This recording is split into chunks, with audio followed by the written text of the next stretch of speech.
आप घोड़ा ले लीजिए। तो कहे ठीक है दो।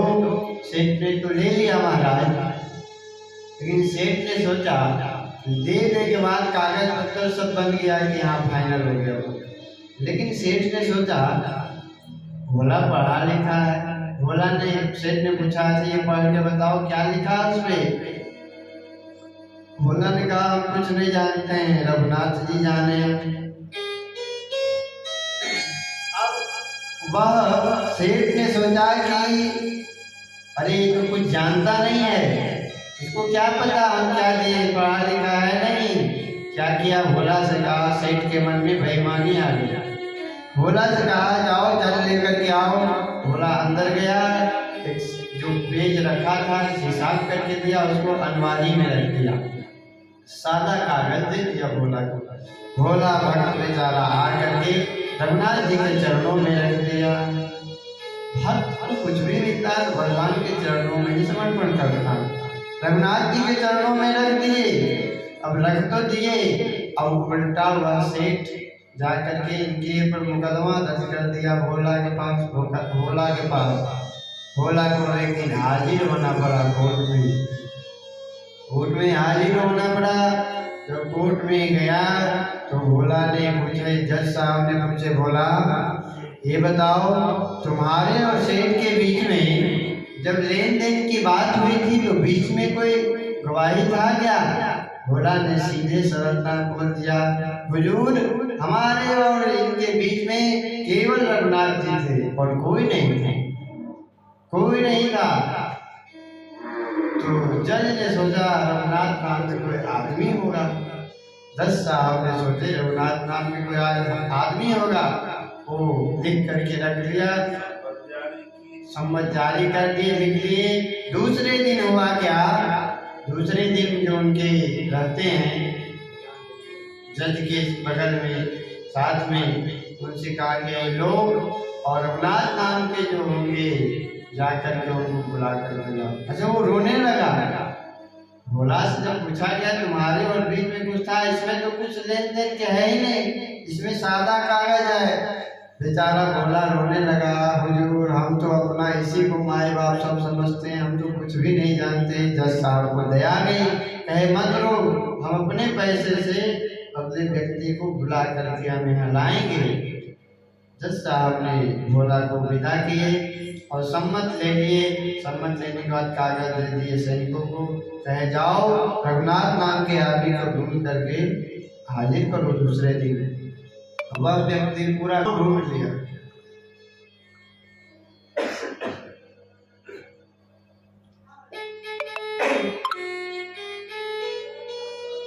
वह व्यक्ति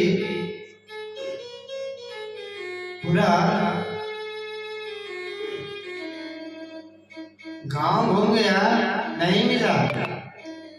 गांव वाले ने कहा हो सकता है मंदिर के बारे में पूछते होंगे कि हाँ गांव के बाहर रघुनाथ जी के मंदिर है। वह व्यक्ति सोचा जो सम्मत लेके आया था, सोचा कि हो सकता है रघुनाथ जी होंगे। रघुनाथ जी के पास पुजारी जी बैठे थे। कागज में सम्मत पुजारी जी के हाथ में थमा दिया। पुजारी जी के हाथ में जब थमा दिया, पुजारी जी ने देखा अरे भगवान के नाम पे सम्मत। तो पुजारी जी ने कहने कि आज हे प्रभु आज तक हमने आपके देखे पोशाक आए, पैसे आए, आदि आदि सामान आए, लेकिन सम्मत पहली बार आया है। सम्मत रख लिया, कहा कि कोई बात नहीं, आ ही गया तो उसको पूरा ही करना होगा। भोला से पूछे पुजारी अरे बोला तो नहीं है क्या कर दिया, सम्मत भगवान के नाम पे दे दिया। पुजारी जी हमारे और रघुनाथ जी के अलावा कोई है ही नहीं संसार में, किसको दूं। दूसरे दिन जब कोर्ट में हाजिर होना था, पुजारी जी ने भगवान को बढ़िया नए नए पोशाक पहना करके अच्छी तरह से सजा करके भाया मंदिर से बाहर निकलना है इनको, बढ़िया सजा करके सजा करके और उनको आगे किए।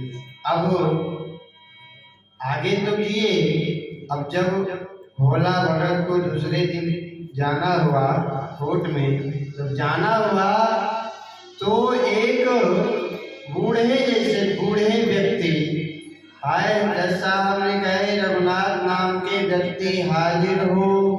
हाजिर हो। कई बार बोला तो भगवान ने एक जर्जर अवस्था में बूढ़े व्यक्ति डंडा दे करके और हाथ दिए कि हम आ रहे हैं, हम आ रहे हैं। लेकिन तेज, भगवान के जो तेज था, उस तेज को कोई, भगवान को तेज को देख करके, सौंदर्य को देख करके तो अब पूछा गया, जज साहब ने पूछे कि आप और रघुनाथ जी के बीच में क्या ये भोला और सेठ के बीच में आप थे? उन्होंने कहा हाँ। तो क्या प्रमाण है? रघुनाथ जी बोले, रघुनाथ जी जो रघुनाथ जी बूढ़े अवस्था में जब उन्होंने कहे ये सेठ के यहाँ अनवारी है, इसको यहीं रखा जाए, इसके घर पे भेजा जाए और उस अनवारी में वह कागज रखा हुआ है जो लिख करके दिया है इन्होंने। ये तो दूसरी कागज इनको दे दिया, मूर्ख बना दिया। सेठ को यहीं रखा गया, भेजा गया व्यक्ति तो सचमुच में वहाँ जो कागज लिख करके दिया था, सेठ ने जो छुपा करके रखा हुआ कागज हाजिर हुआ, उल्टा इसकी उसकी सजा हो गई सेठ की। अब सेठ की तो सजा हो गई, ठाकुर जी इधर अंदर ध्यान हो तो गए, लेकिन अब जज साहब के नींद नहीं आ रही रात्रि में। कहे बताओ,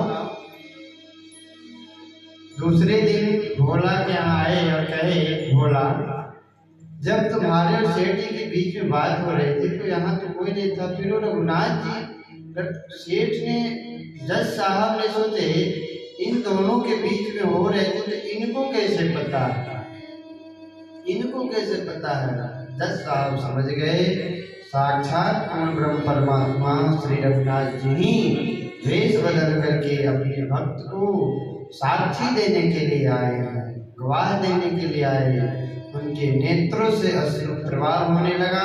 उसी दिन जज साहब ने अपनी नौकरी को इस्तीफा दे दिए, पद से इस्तीफा दे दिए, कहे हमें ये पद स्वीकार नहीं करना, और रोने लगे। कहे जो पूरे संसार के न्यायाधीश हैं, जो पूरे संसार के न्यायाधीश है, वो हमारे सामने खड़े रहे और हम कुर्सी पे बैठ करके न्याय कर रहे थे। अरे धिक्कार है इस जीवन पे।